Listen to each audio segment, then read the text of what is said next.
हाँ जी बच्चों, आज एनबीएफसी कंप्लीट करते हैं। एक बार पुराना एनबीएफसी का जो हम लोगों ने किया था जल्दी से रिवाइज कर लेते हैं। एनबीएफसी एक कंपनी है जो कंपनीज एक्ट 1956 या 2013 किसी के भी एक्ट के अंतर्गत रजिस्टर्ड हो और जिसका काम लोन्स एंड एडवांसेस देना हो, शेयर्स को एक्वायर करना हो, डिबेंचर्स और अदर सिक्योरिटीज को एक्वायर करना हो, लीजिंग करना हो, हायर परचेज, इंश्योरेंस बिजनेस और चिट बिजनेस जैसे चीज़ों में इन्वॉल्व होना हो।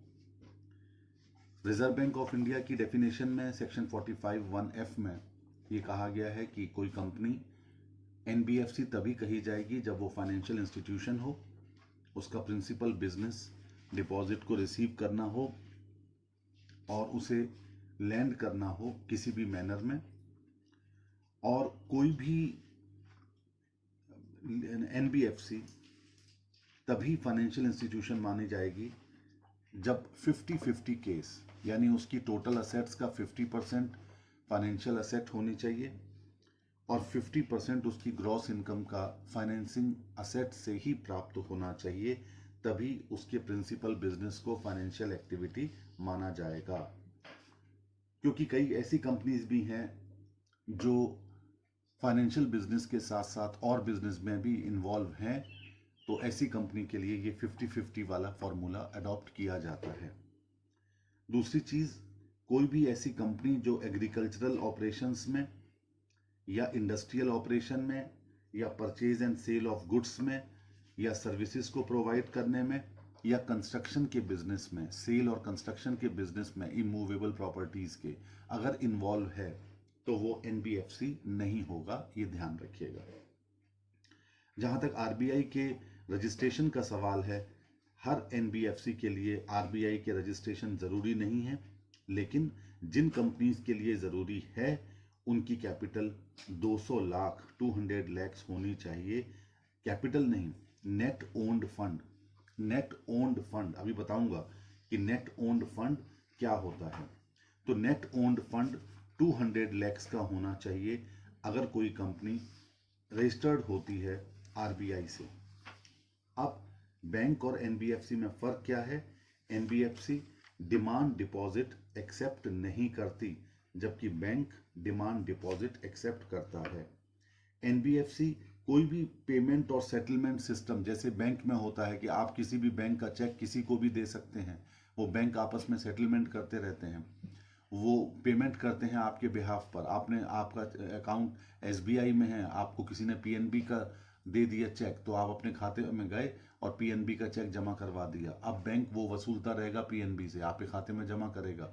यानी पेमेंट और सेटलमेंट ये सारे बैंक करता है, लेकिन एनबीएफसी इन चीज़ों में इन्वॉल्व नहीं होती।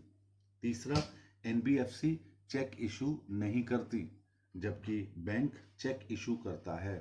चौथा, एनबीएफसी के पास डीआईसी-जीसी की गारंटी नहीं होती अवेलेबल, जबकि बैंक के पास जो हमारा डिपॉजिट होता है उसमें इंश्योरेंस फैसिलिटी ज़रूर दी जाती है डीआईसी-जीसी की, यानी कि हमारा जो डिपॉजिट है बैंक में, अगर वो डूबता है बैंक तो वहाँ डीआईसी-जीसी की गारंटी ज़रूर लगी हुई होती है।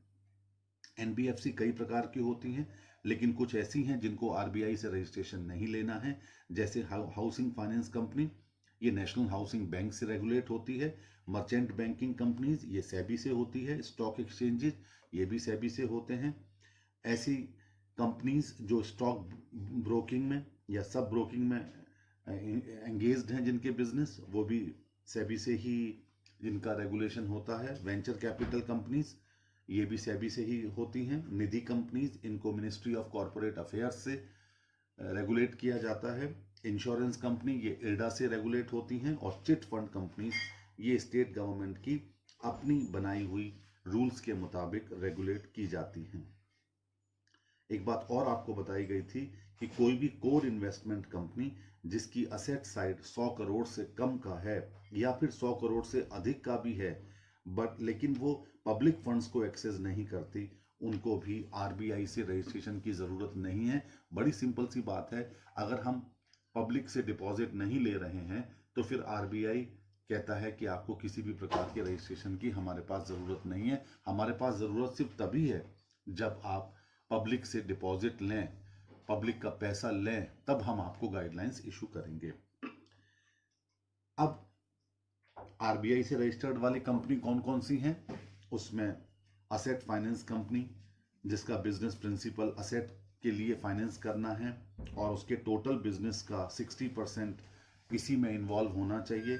इन्वेस्टमेंट कंपनी, किसी भी तरह की इन्वेस्टमेंट कंपनी जो कि इन्वेस्ट करती है सिक्योरिटीज में, एक्वायर करती है shares, securities. Loan company, infrastructure finance company जो इंफ्रास्ट्रक्चर के लिए लोन देती है, 75% उसकी टोटल असेट्स इसी में लगी हुई होनी चाहिए। ऐसी तमाम कंपनीज हैं जिनका रजिस्ट्रेशन आरबीआई से होना जरूरी होता है। तो रजिस्ट्रेशन और रेगुलेशन के लिए 2 शर्तें आपको बताई गई थी। नंबर 1, कंपनी का रजिस्ट्रेशन कंपनीज एक्ट के अंतर्गत होना चाहिए और मिनिमम कैपिटल 200 फंड होनी चाहिए। बार बार मैं मिनिमम कैपिटल बोल बैठता हूं, जबकि लिखा है नेट ओन्ड फंड। अब ओन्ड फंड क्या है पहले ये समझ लीजिए, और उसके बाद फिर नेट ओन्ड फंड बताएंगे आपको। ओन्ड फंड में क्या क्या चीजें इंक्लूड होंगी? Paid up equity capital,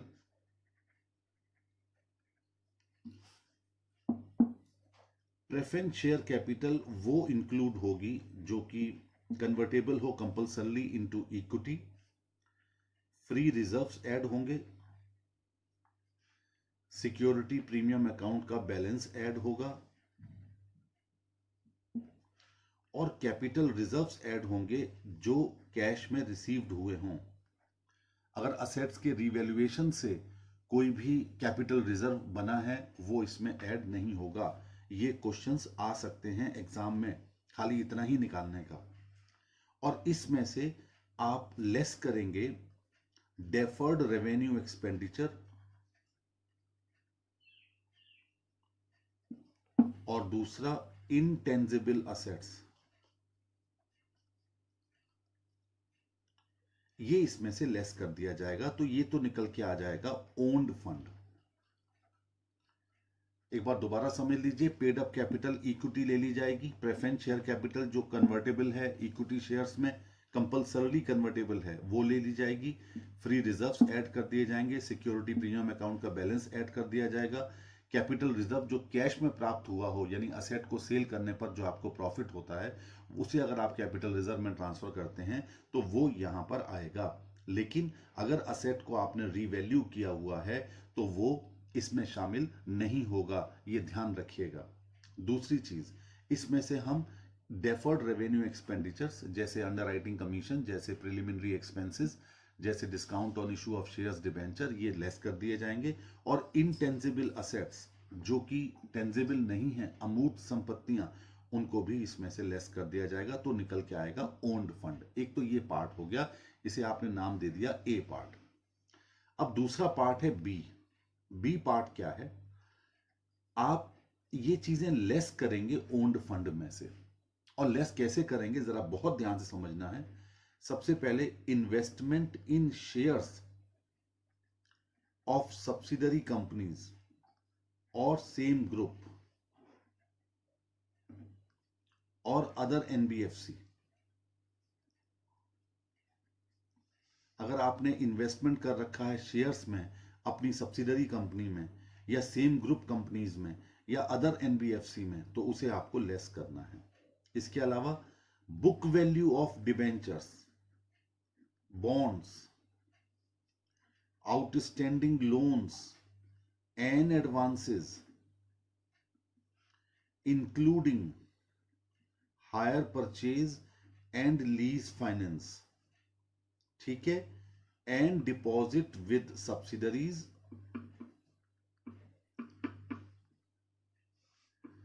in the same group, ये सब जोड़ दिया आपने। इन सबको आपने जोड़ा। क्या क्या जोड़ा? इन्वेस्टमेंट इन शेयर्स जो सब्सिडरी कंपनी में किया या सेम ग्रुप कंपनीज में किया या अदर एनबीएफसी में किया। इसके बाद बुक वैल्यू, बुक वैल्यू ध्यान दीजिए, बुक वैल्यू आपने डिबेंचर्स की, बॉन्ड्स की, आउटस्टैंडिंग लोन्स एंड एडवांसेस की, जिसमें हायर परचेज भी इंक्लूड है, लीज फाइनेंस भी इंक्लूड है, और जो सब्सिडरीज और अदर जो उस कंपनी, उस सेम ग्रुप की अदर कंपनीज में वो आपने इसमें दोनों को सबको जोड़ दिया। जोड़ने के बाद जरा ध्यान से सुनना, इसमें से आप लेस करेंगे 10% ऑफ ओन्ड फंड, यानी लेस करने वाली जितने भी आपने आइटम्स यहां पर जोड़े हैं अभी, उसमें से ओन्ड फंड का 10% आपने लेस किया। अब जो निकल के आया ये दरअसल बी निकल के आया। इस बी को ओन्ड फंड में से लेस करेंगे, अब जो निकल के आएगा वो होगा नेट ओन्ड फंड। यानी कि जो लेस होने वाली चीजें हैं, लेस होने वाली चीजें क्या थी कि किसी एनबीएफसी ने अपनी ही सब्सिडरी कंपनी में या अदर एनबीएफसी में सेम ग्रुप की अगर इन्वेस्टमेंट कर रखा है उनके शेयर्स में या डिबेंचर्स में, बॉन्ड्स में, लोन्स एंड एडवांसेस दे रखे हैं, हायर परचेज वाले, लीज वाले, इन सब का टोटल कर लेंगे पहले, और इनके टोटल में से ओन्ड फंड जो आपने पहले ए पार्ट में निकाल रखा है उसका 10% लेस कर देंगे। फिर जो आएगा उसे आपको लेस करना है ओन्ड फंड में से, तब जो निकल के आएगा वो होगा नेट ओन्ड फंड। ये अगर 200 लाख या इससे अधिक है तो एक एनबीएफसी को आरबीआई से रजिस्ट्रेशन मिल जाएगा। कई बार क्वेश्चन सिर्फ यही आ जाता है कि नेट ओन्ड फंड निकालिएगा, तो फिर आपको नेट ओन्ड फंड इसी तरीके से निकालना होगा, ये ध्यान रखिएगा। इसके बाद दूसरी बात आई थी लिक्विड असेट्स का हम किस तरीके से रिक्वायरमेंट करेंगे। आपको बताया गया था कि जितना भी सेकंड प्रीसीडिंग क्वार्टर में जितने हमारे पब्लिक डिपॉजिट्स होंगे, लास्ट डे पब्लिक डिपॉजिट्स होंगे on the last day of second preceding quarter. एक साल में 4 क्वार्टर होते हैं, एक खत्म होता है 31 मार्च को, एक खत्म होता है 30 जून को, एक खत्म होता है 30 सितंबर को, और एक खत्म होता है 31 दिसंबर को। अगर 31 दिसंबर को आपको लिक्विड असेट का अरेंजमेंट देखना है तो आपको 30 जून यानी सेकंड प्रीसीडिंग, 30 सितंबर को खत्म होने वाला प्रीसीडिंग क्वार्टर है, सेकंड प्रीसीडिंग क्वार्टर के लास्ट डे 30 जून, अगर 30 दिन की छुट्टी है, लास्ट वर्किंग डे देखा जाता है, तो फिर 29 जून ले लिया जाएगा। मान लीजिए 29 जून की भी छुट्टी है तो 28 जून ले लिया जाएगा। उस दिन जितने पब्लिक डिपॉजिट्स होंगे उनका 15% लिक्विड असेट्स में होना चाहिए। 15%। अगर आपको 30 सितंबर को देखना है तो इसका लास्ट वर्किंग डे हो गया सेकंड प्रीसीडिंग क्वार्टर का 31 मार्च। 31 मार्च को अगर छुट्टी है तो 30 मार्च का ले लिया जाएगा। लास्ट वर्किंग डे देखा जाता है, last day of second preceding quarter नहीं लिखा हुआ है, last working day of second preceding quarter आप ले लीजिएगा। उस दिन जितने पब्लिक डिपॉजिट्स होंगे उसका 15% आपका लिक्विड असेट में अरेंजमेंट होना चाहिए, लेकिन 15 में से मिनिमम 10% ये अप्रूव्ड सिक्योरिटीज में होना चाहिए। अप्रूव्ड सिक्योरिटीज जिनसे पूरी रकम प्राप्त होती है, जिनको बेचने पर घाटा नहीं होता, 10 हो सकता है, 11 हो सकता है, 12 हो सकता है, मतलब मिनिमम 10। और स्केड्यूल्ड बैंक में जमा होना चाहिए मैक्सिमम 5%, यानी मिनिमम 10% तो अप्रूव्ड सिक्योरिटीज में होना चाहिए, और स्केड्यूल्ड बैंक में मैक्सिमम 5% आपको इसमें अनइनकम्बर्ड टर्म डिपॉजिट्स में, अनइनकम्बर्ड टर्म डिपॉजिट्स में आपको इसे क्या करना होगा, रखना होगा असेट निकालने के लिए, यानी कि लिक्विड असेट्स का अरेंजमेंट करने के लिए। याद रखिए लिक्विड असेट्स जो मेंटेन की जाती हैं वो किसके लिए की जाती हैं, डिपॉजिटर्स के क्लेम को यूटिलाइज करने के लिए, उनको पेमेंट करने के लिए, ठीक है। लेकिन डिपॉजिटर्स के क्लेम पर इनका कोई सिक्योरिटी नहीं है। ये लिक्विड असेट्स रखी जरूर जाती हैं इस काम के लिए, लेकिन ये मत कहिए कि ये सिक्योरिटी के तौर पर रखी गई हैं, सिक्योरिटी के तौर पर नहीं रखी जाती। चलिए, ये सब बातें ऑलरेडी पहले से हो चुकी थी, आज फिर एक बार रिवाइज करवाया जिससे कि एनबीएफसी पूरी तरीके से तैयार हो जाए। इसके बाद फिर हम लोगों ने डिस्कस किया था कि एनबीएफसी की कैटेगरीज क्या है। कैटेगरीज धीरे धीरे हम पहुंच रहे हैं वहां तक जहां तक लेक्चर्स हो चुके थे। तो आपको बताया गया था पहली कैटेगरी थी एनबीएफसी डी, यानी डिपॉजिट टेकिंग एनबीएफसी, ये पहली कैटेगरी थी एनबीएफसी डिपॉजिट। दूसरी कैटेगरी थी एनबीएफसी नॉन डिपॉजिट्स एनडी, और एनडी में भी यहां पर उन लेते थे जहां असेट्स लेस देन 500 करोड़ हैं, लेस देन 500 करोड़। और तीसरा होता था एनबीएफसी एनडी एसआई, एसआई से मतलब था systematically important, SI systematically important, यानी जिनकी 500 करोड़ और मोर क्या होती थी, असेट्स होती थी। यहां नेट ओन्ड फंड नहीं है, असेट्स हैं, असेट्स। ठीक है, चलिए अब इसके लिए आपको जो अकाउंटिंग के नॉर्म्स थे, जो पहले नॉर्म्स हैं इनकम के रिकॉग्निशन के, इनकम रिकॉग्निशन, रिकॉग्निशन का मतलब होता है कि वो इनकम जिसे हम अपनी बुक्स में रिकॉर्ड करते हो, उसके लिए शब्द इस्तेमाल होता है रिकॉग्निशन। तो income recognition, asset classification, asset classification और प्रोविजनिंग, ये तीनों काम तीनों टाइप की एनबीएफसीज के लिए होते हैं। क्या क्या? Income recognition, second asset classification और प्रोविजनिंग, ये तीनों तरह की एनबीएफसीज के लिए करने पड़ते हैं। लेकिन दो काम, एक तो सीआरएआर यानी capital to risk weighted asset ratio, क्या? Capital to risk weighted asset ratio, जो आपने बैंकिंग कंपनी में भी पढ़ा था।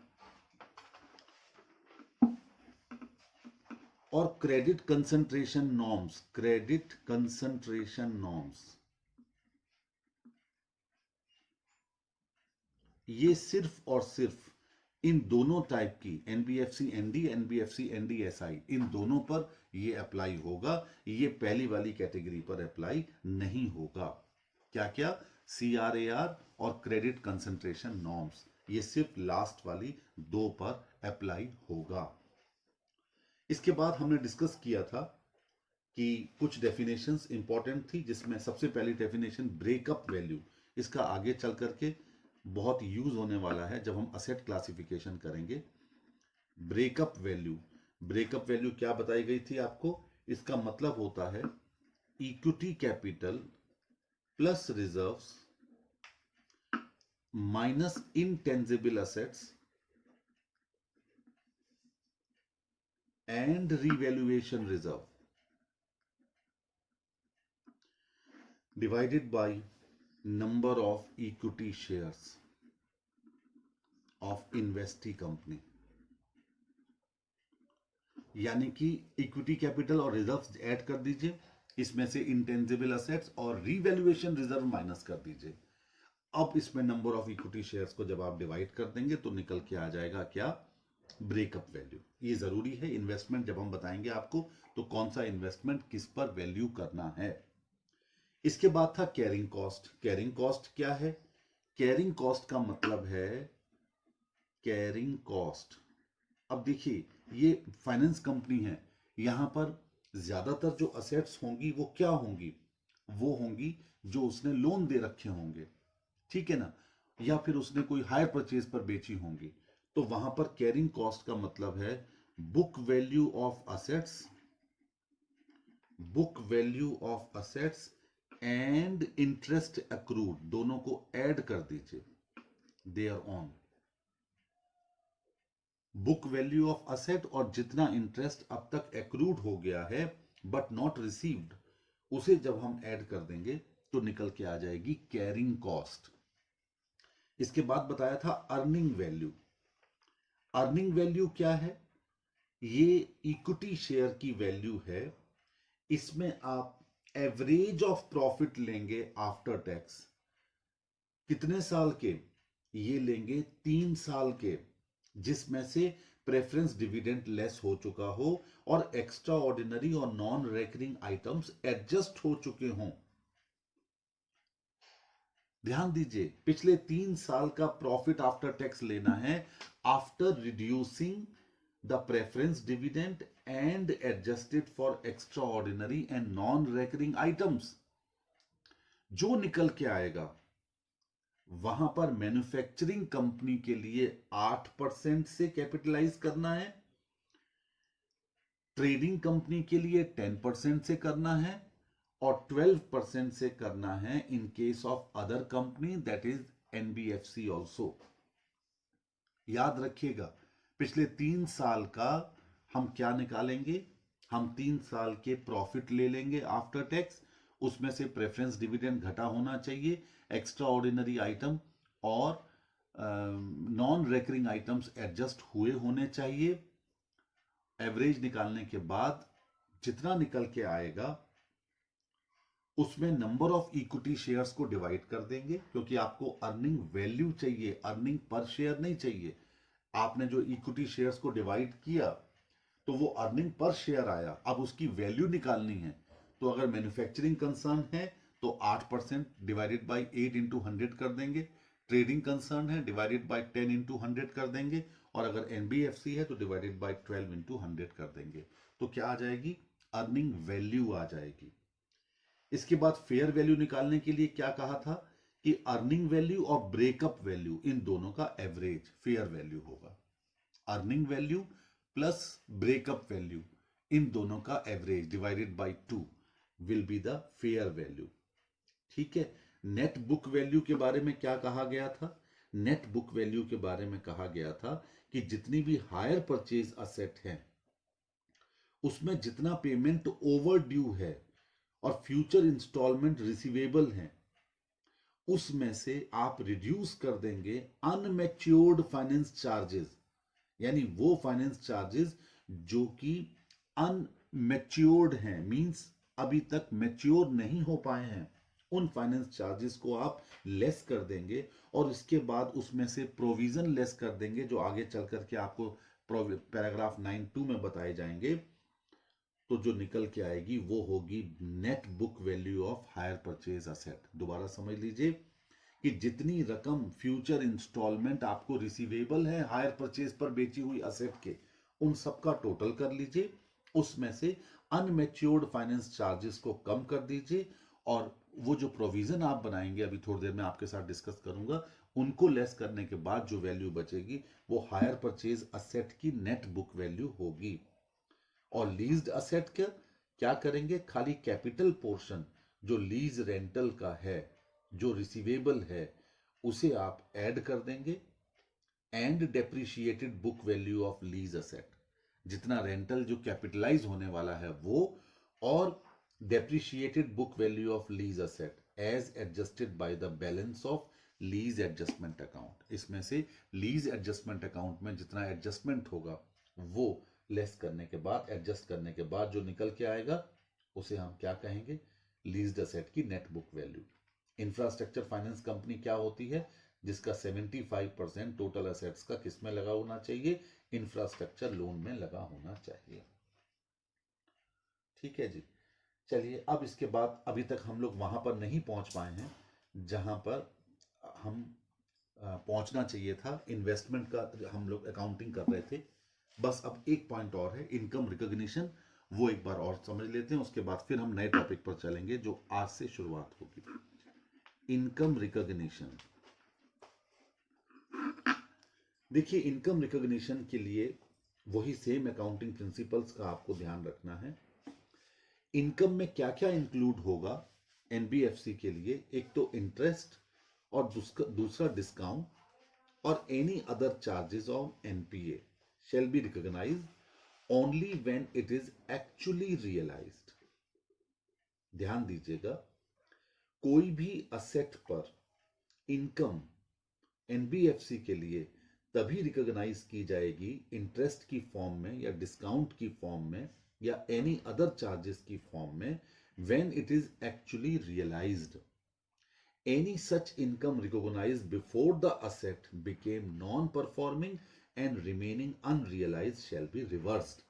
याद रखिए, कोई भी इनकम जो आपने रिकॉग्नाइज कर दी है उस असेट के नॉन परफॉर्मिंग होने से पहले और अभी तक वो रियलाइज नहीं हुई है तो उसे हम रिवर्स कर देंगे। इसका मतलब नॉन परफॉर्मिंग असेट्स कोई अगर है तो जब उनसे रियलाइज हो जाएगा इंटरेस्ट या डिस्काउंट या एनी अदर चार्ज तो भी उसे हम अपनी इनकम मानेंगे। In respect of hire purchase asset where instalments are overdue for more than 12 months, 12 महीने से ज्यादा के लिए अगर इंस्टॉलमेंट ड्यू हो चुकी हैं, income shall be recognized only when higher charges are actually received। आप उसकी भी इनकम कब रिकॉग्नाइज करेंगे? जब हायर चार्जेस आपको रिसीव्ड हो गए हैं।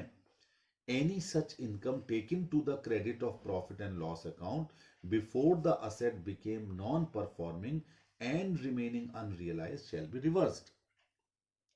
तीसरा, लीज असेट के लिए अगर लीज रेंटल 12 महीनों से अधिक के लिए आपका ओवर ड्यू हो चुका है, तब उस असेट पर आप लीज रेंटल जब एक्चुअल में रिसीव हो जाएगा तभी उसकी इनकम के तौर पर आप रिकॉग्नाइज करेंगे, जब वो एक्चुअल में रिसीव हो जाएगा।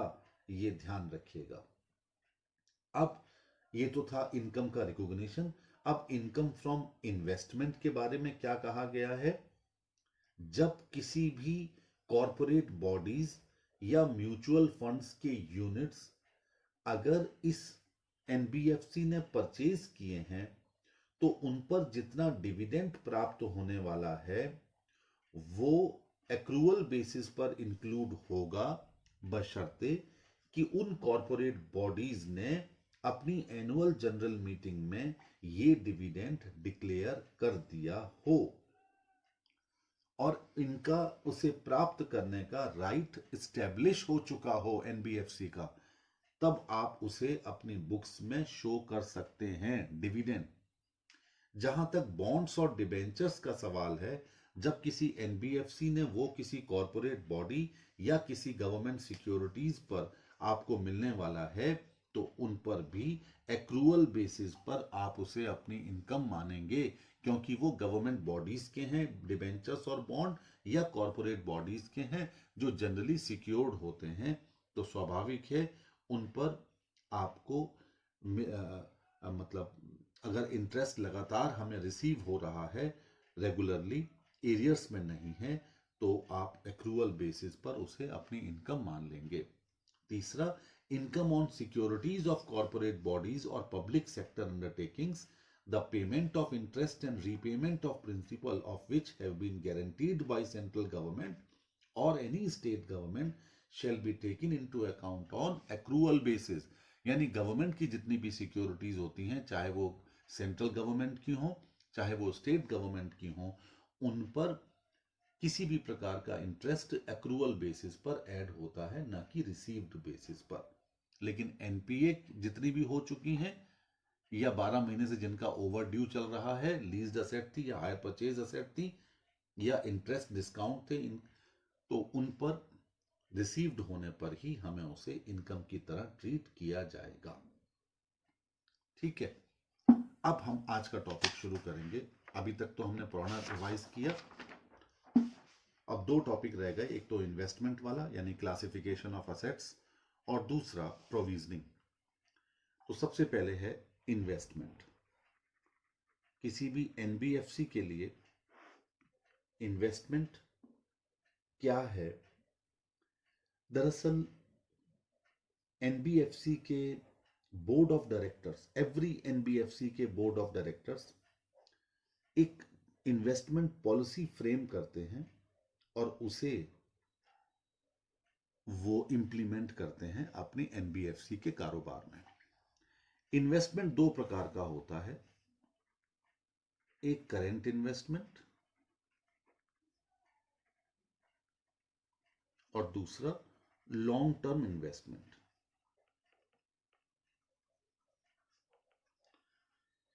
Current investment and long term investment. ठीक है, ये जब जब हम इन्वेस्टमेंट करते हैं तभी करेंट और लॉन्ग टर्म की तरह उसे क्लासिफाई कर दिया जाता है। मतलब investment in securities shall be classified into current and long term at the time of making such investment, at the time of making such investment। ठीक है, अब इसमें क्या क्या बातें हैं जरा ध्यान से समझिएगा और उसके बाद फिर हम इसको एक एक करके आगे डिस्कस करेंगे। बहुत चार बातें बड़े ध्यान से सुनिए।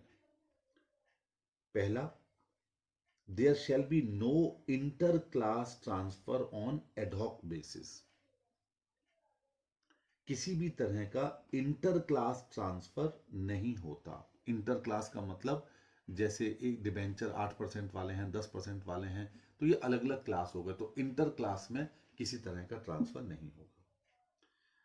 The inter-class transfer, if warranted, shall be effected only at the beginning of each half year on April 1 और October 1 with the approval of the board।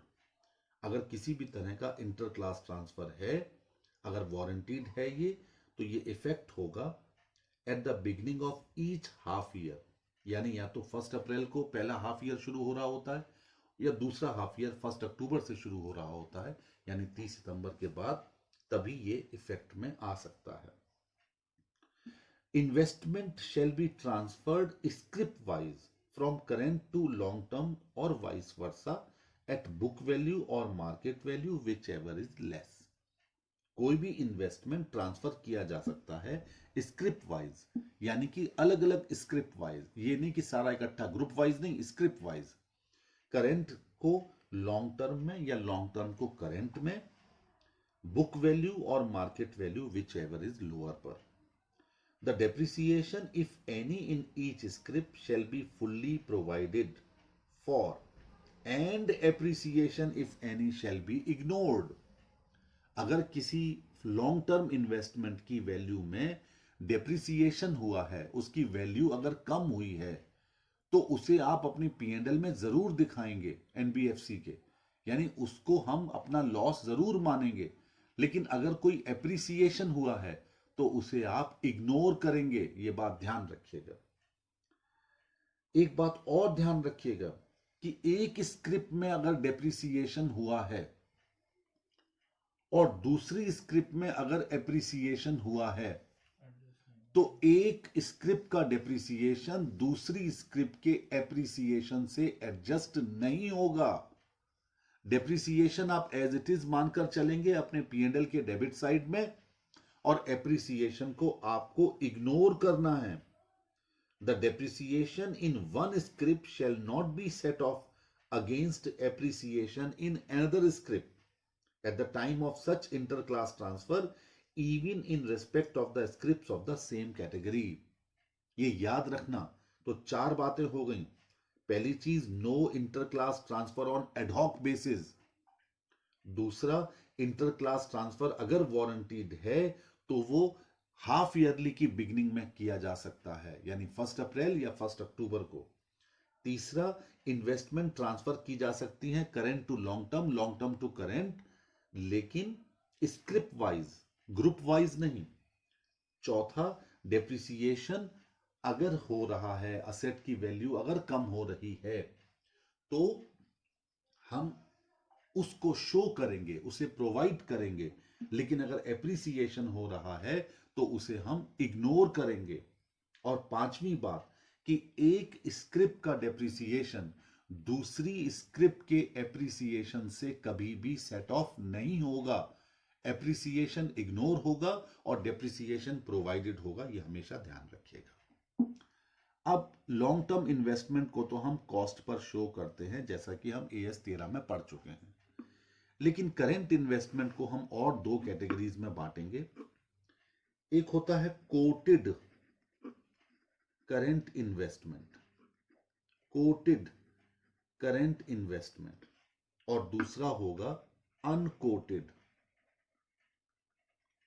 Current investment.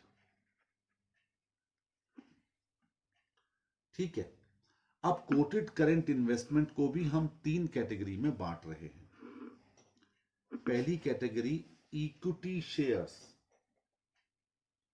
बल्कि आप ऐसा करो, इसको इकट्ठे ही ले लो, आप 6 कैटेगरी ले लो इसको, 3, 4, 5 और 6। पहला इक्विटी शेयर्स, दूसरा प्रेफरेंस शेयर्स, तीसरा डिबेंचर्स, ठीक है, एंड बॉन्ड्स, चौथा government securities including treasury bill, including treasury bills, पांचवा यूनिट्स ऑफ म्यूचुअल फंड और छठा अदर्स। यानी जो करंट इन्वेस्टमेंट है एनबीएफसी का वो 6 प्रकार से हो सकता है। इक्विटी शेयर से, प्रेफरेंस शेयर्स में, डिबेंचर एंड बॉन्ड्स में, government securities including treasury bills, units of mutual fund और अदर्स। ठीक है, चलिए अब ध्यान दीजिए कि कोटेड करंट इन्वेस्टमेंट का जो हर कैटेगरी है उसको वैल्यू किया जाएगा कॉस्ट और market price which ever is lower, which ever is lower, क्योंकि करंट इन्वेस्टमेंट है, कोटेड है, इसलिए। फॉर दिस पर्पज, ध्यान से सुनिए मेरी बात को, for this purpose the investment in each category shall be considered scrip wise। Investment का जो आप हर कैटेगरी में है वो स्क्रिप वाइज देखेंगे, कॉस्ट और मार्केट वैल्यू, ठीक है।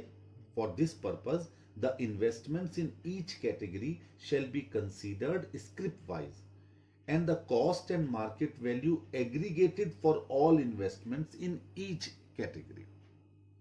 ठीक है, if the aggregate market value for the category is less than the aggregate cost for that category, the net depreciation shall be provided and charged to the profit and loss account। एक बार दोबारा सुन लीजिए, coated current investment for each category, each category, category कितनी थी? 6, ये वाली। Each category shall be valued at cost or market price whichever is lower। For this purpose the investment in each category shall be considered scrip wise।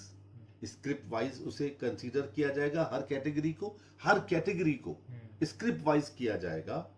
And the cost and market value aggregated for all investment in each category. Each category में जितना भी investment आपने किया होगा उसको aggregate कर लिया जाएगा। अगर market value of the category, उस कैटेगरी की मार्केट वैल्यू अगर कम है, किससे? कॉस्ट से, aggregate value of cost, aggregate cost for that category, the net depreciation shall be provided for और charge to the profit and loss account. और अगर ये बढ़ गया है तो उसे इग्नोर किया जाएगा, पहले भी बता चुका हूं मैं आपको, ध्यान रखिए। Depreciation in one category of investment, बार बार कह रहा हूं कैटेगरी, स्क्रिप्ट नहीं, one category of investment shall not be set off against appreciation in another category. किसी भी एक कैटेगरी का इन्वेस्टमेंट का डेप्रिसिएशन दूसरी कैटेगरी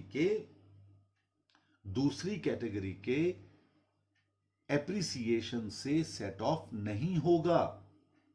ध्यान रखिएगा, किसमें बात चल रही है?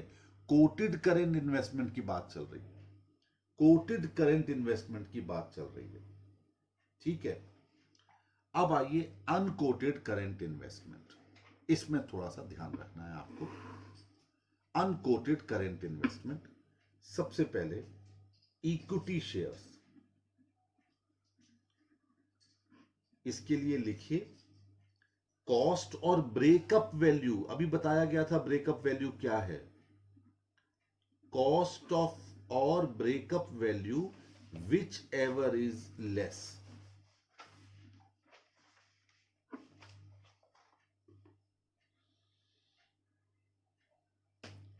कई बार एनबीएफसी अगर जरूरी पड़ता है तो ब्रेकअप वैल्यू की जगह वो क्या कर सकते हैं, वो फेयर वैल्यू भी ले सकते हैं।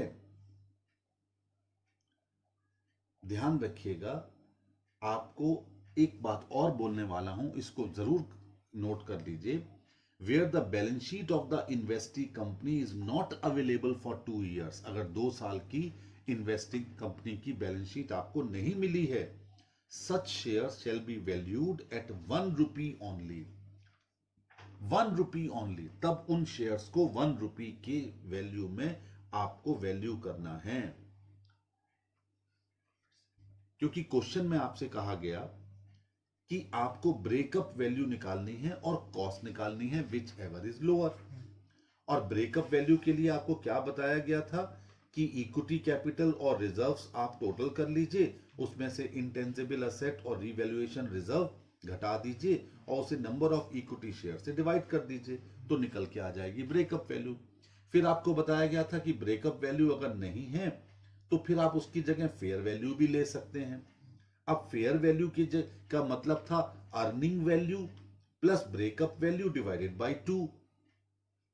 और अर्निंग वैल्यू निकालने के लिए आपके पास 3 साल का डेटा होना चाहिए।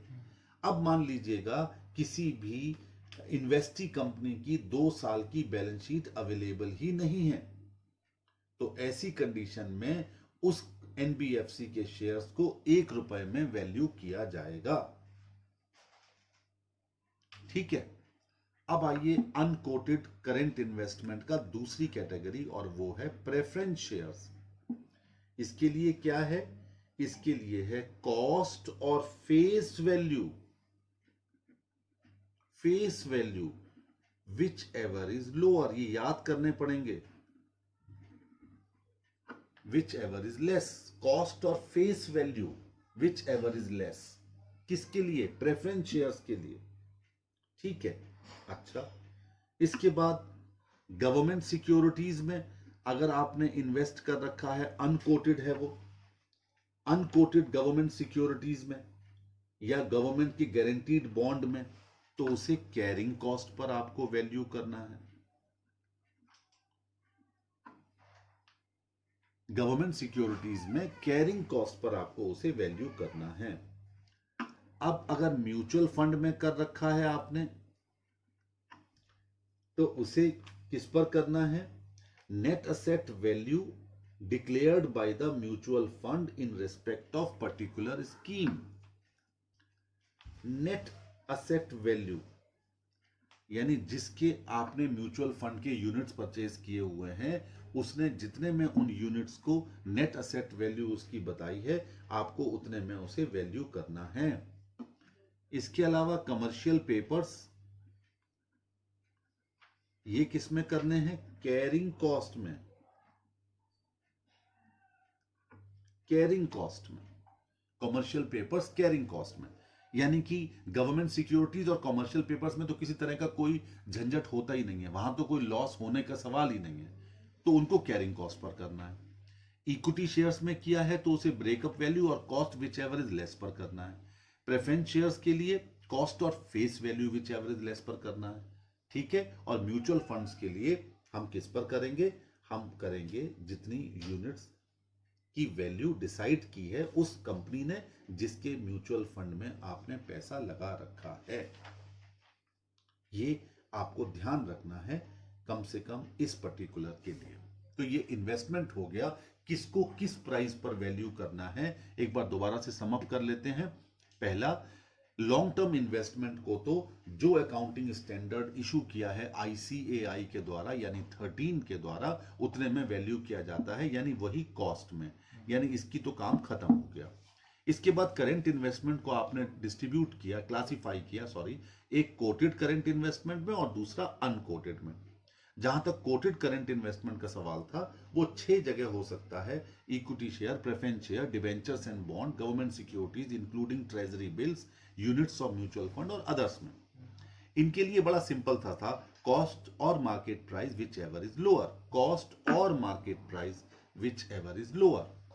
और इसके लिए हम हर एक कैटेगरी को एक स्क्रिप्ट मानकर चलेंगे और हर एक कैटेगरी की सारी चीजों का एग्रीगेट मार्केट प्राइस निकाल लेंगे, एग्रीगेट कॉस्ट निकाल लेंगे, फिर कंपेयर करेंगे।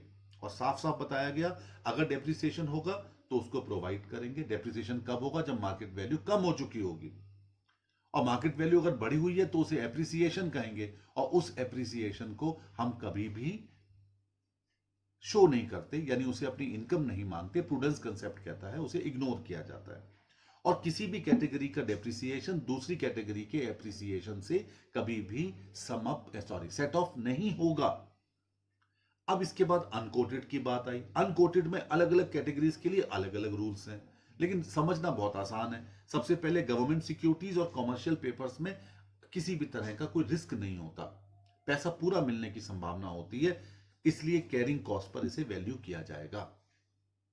इक्विटी शेयर्स को कॉस्ट और breakup value whichever is less, कई बार ब्रेकअप वैल्यू की जगह हम फेयर वैल्यू भी ले सकते हैं। प्रेफरेंस शेयर्स को कॉस्ट और face value whichever is lower. और म्यूचुअल फंड में जो हमारी यूनिट्स की वैल्यू बताएगा, कौन बताएगा? जो हमारे म्यूचुअल फंड को इशू करने वाली कंपनी है, उसी पर हम उसे वैल्यू करेंगे। अब हम चल रहे हैं इस चैप्टर के बिल्कुल अंतिम पार्ट में, और वो है असेट क्लासिफिकेशन। इसके बाद फिर वही CRR रह जाएगा। असेट क्लासिफिकेशन, देखिए जहां तक असेट्स के क्लासिफिकेशन का सवाल है, आपके इस पर्टिकुलर जो आपका NBFC है, इस NBFC में आपको अपनी असेट्स को जिस तरीके से बैंकिंग कंपनी में हम क्लासिफाई करते थे, पहला स्टैंडर्ड असेट्स,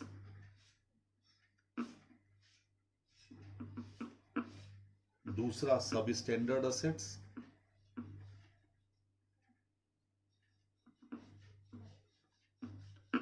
तीसरा डाउटफुल असेट्स, और चौथा लॉस असेट्स। ये 4 तरह की आपको क्लासिफाई करना होगा अपनी असेट को। पहला standard assets.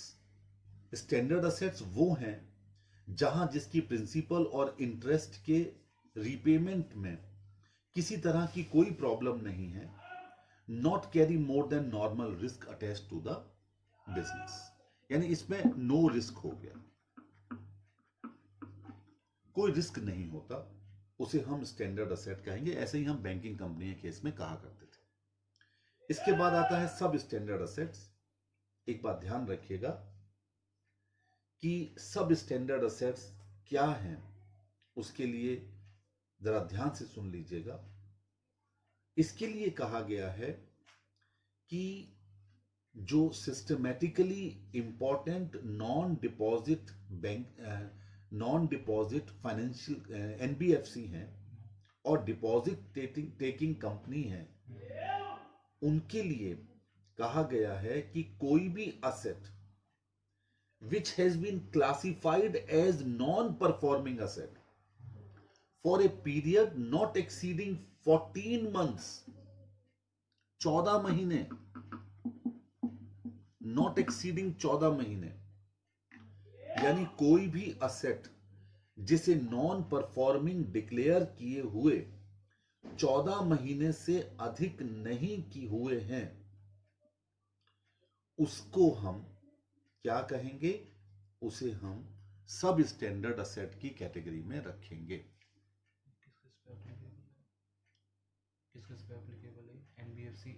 NBFC systematically important non-deposit taking company and deposit taking company के सब स्टैंडर्ड असेट मींस A, 2 बातें हैं। An asset which has been classified as non-performing asset for a period not exceeding 14 months for the financial year ending 31st March 2017.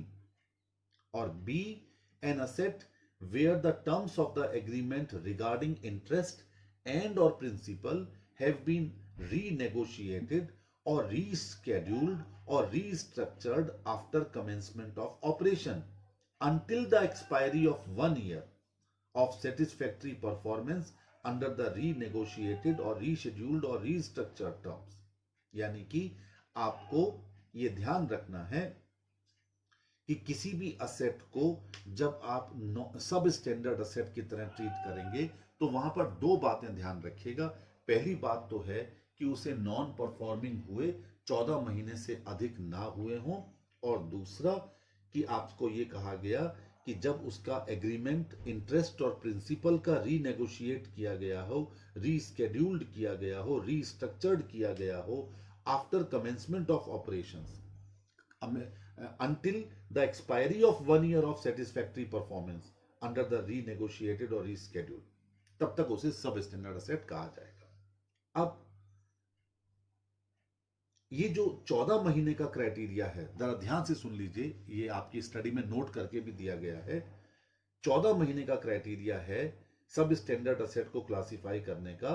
ये तब तक है मार्च 31, 2017 तक, March 31, 2017 तक। However, in future, for all loan and hire purchase and lease asset, substandard asset would mean an asset that has been classified as NPA for a period not exceeding 12 months for the financial year ending 31 March 2018 and thereafter। अब 12 महीने का हो गया 2018 के बाद से, इससे पहले ये 2017 तक 14 महीने का था, ये बात ध्यान रखिएगा। अब जो आपकी non banking finance company non systematically important है, नॉन डिपॉजिट, ये दो बातें किसके लिए थी? एनबीएफसी डी के लिए और एनबीएफसी एनडीएसआई के लिए। अब एनबीएफसी एनडी बट एसआई नहीं, नॉन सिस्टमैटिकली इंपॉर्टेंट के लिए an asset which has been classified as non performing asset for a period not exceeding 18 months, उसके लिए 18 महीने हैं, 18 महीने। और वो जो रीनेगोशिएटेड और रीशेड्यूल्ड और रीस्ट्रक्चर्ड की, उसके लिए वही वन ईयर, वो वही है जो अभी आपने ऊपर पढ़ा था कि 1 साल उसने सेटिस्फैक्ट्री अपना परफॉर्मेंस दिखाई हो, उसके बाद रीनेगोशिएट हो रहा हो या रीशेड्यूल्ड हो रहा हो। तो फिर एक बात ध्यान रखिएगा कि कोई भी सब स्टैंडर्ड असेट के हमें दो कैटेगरी बनानी है। दो कैटेगरी कौन कौन सी बनानी है? एक में रखना है एनबीएफसी डी और एनबीएफसी एनडीएसआई, 3 कैटेगरी बताई थी आपको, डी, एनडी और एनडीएसआई। तो इन दोनों के लिए तो 17 तक तो 14 महीने था, उसके बाद 12 महीने हो गया 31 मार्च 2017 के बाद। और जो एनबीएफसी एनडी है खाली, उसके लिए ये 18 महीने हैं, तब उसे सब स्टैंडर्ड असेट माना जाएगा। अब तीसरी आई डाउटफुल असेट। तो डाउटफुल असेट के लिए क्या है कि 14 महीने से ऊपर हो गए हो, 31 मार्च 2017 14 महीने से ऊपर हो गए हो, ठीक है, अभी तक 14 महीने तक हो तो उसे सब स्टैंडर्ड माना जा रहा है। अब इन दोनों के लिए 14 महीने से ऊपर हो गए हो, लेकिन 2018 मतलब 17 के बाद से ये जो फिगर है ये 12 महीने हो जाएगी, जो अभी आपको बताया गया, ठीक है। और जो आपके लिए दूसरी कंपनी थी एनबीएफसी एनडी, उसके लिए वही 18 महीने से अधिक की कोई असेट हो तो उसे डाउटफुल असेट की तरह ट्रीट किया जाएगा। यानी सब स्टैंडर्ड और डाउटफुल असेट्स को समझने के लिए फिगर्स वही हैं, बस उसमें उतने तक हो और उसमें उससे ज्यादा हो। और लॉस असेट्स क्या है? वो असेट जो एनबीएफसी के इंटरनल या एक्सटर्नल ऑडिटर के द्वारा और by the reserve bank of India के द्वारा एनबीएफसी का इंस्पेक्शन करने पर जिसे लॉस असेट डिक्लेयर कर दिया हो, आइडेंटिफाई कर दिया हो, लेकिन एनबीएफसी ने उसे अभी तक रिटन ऑफ ना किया हो, तो उसे लॉस असेट की तरह ट्रीट किया जाएगा। क्लियर हो गया? तो लॉस असेट हो गया जिसे या तो इंटरनल ऑडिटर ने या एक्सटर्नल ऑडिटर ने या आरबीआई ने इंस्पेक्शन करते वक्त उसे लॉस असेट आइडेंटिफाई किया हो, लेकिन उसे अभी तक रिटन ऑफ ना किया हो, तो वो लॉस असेट हो गई। डाउटफुल असेट एनबीएफसी डी और एनबीएफसी एनडी एसआई के लिए 14 महीने से ऊपर वाली, और एनबीएफसी एनडी के लिए 18 महीने से ऊपर वाली। सब स्टैंडर्ड 14 महीने के अंदर, इन दोनों के लिए 18 महीने के अंदर। अब 14 की जगह 12-12 हो गया है 31 मार्च 2018 से। ठीक है। नॉन परफॉर्मिंग असेट कौन सी होती है? नॉन परफॉर्मिंग असेट, क्योंकि बार बार यहां पर ये आया कि नॉन परफॉर्मिंग असेट होनी चाहिए 12 महीने या 14 महीने से। तो नॉन परफॉर्मिंग असेट क्या है?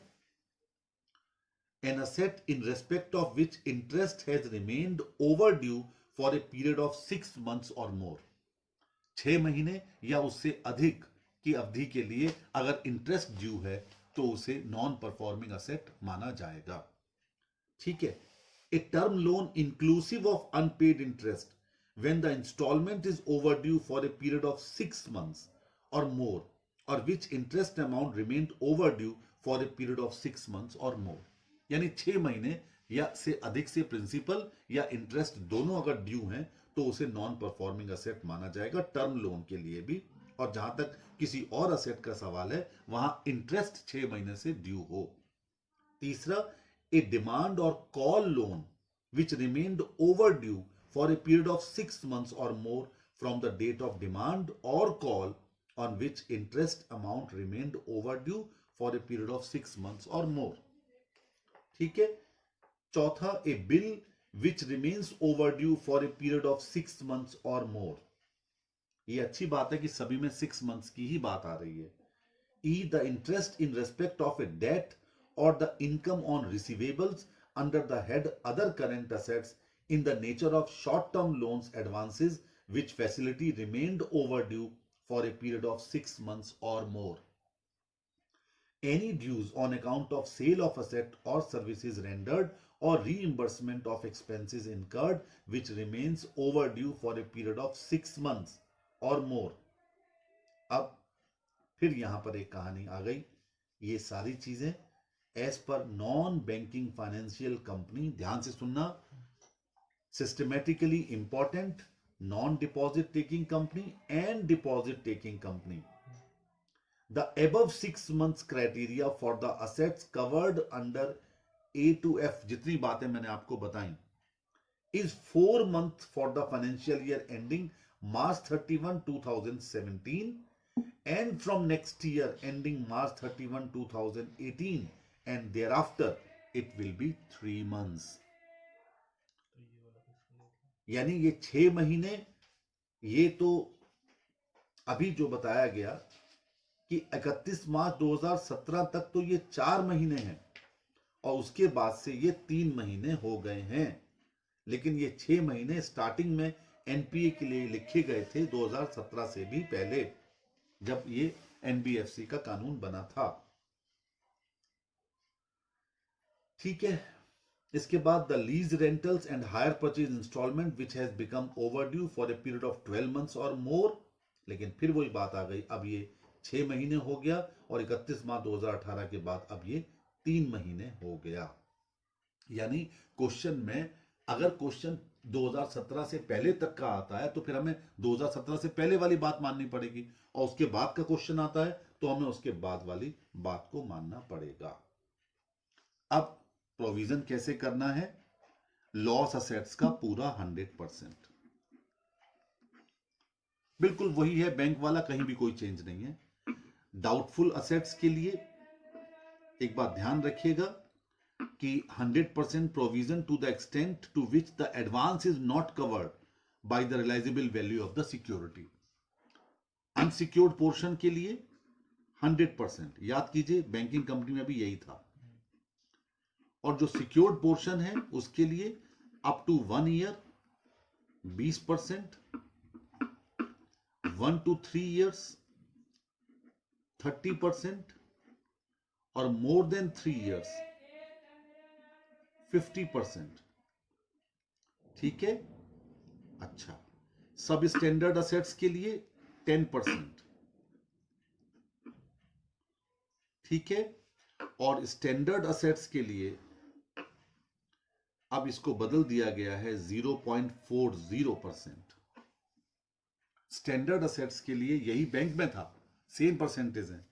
बैंक के लिए कितना? स्टैंडर्ड असेट्स के लिए 0.40, सब स्टैंडर्ड के लिए 10%, डाउटफुल के लिए अगर अनसिक्योर्ड है तो पूरा 100%, और जो सिक्योर्ड पोर्शन है 1 साल तक के लिए 10%, सॉरी 20%, 1 से 3 साल के लिए 30%, और मोर देन 3 इयर्स के लिए 50% आपको प्रोविजन बनाना होगा। ठीक है। ये था प्रोविजनिंग फॉर एनबीएफसी। बस इतना सा ही करके आपको जाना है, इससे ज्यादा आपको नहीं करना है इस पर्टिकुलर चैप्टर में। सो अब एनबीएफसी के जितने भी इलस्ट्रेशन आपकी स्टडी में दिए गए हैं, 2 3 4 ही इलस्ट्रेशन है, उन्हीं को आपको करके जाना है। That's all. Wish you all the best for the full syllabus of advance accounting for group 2।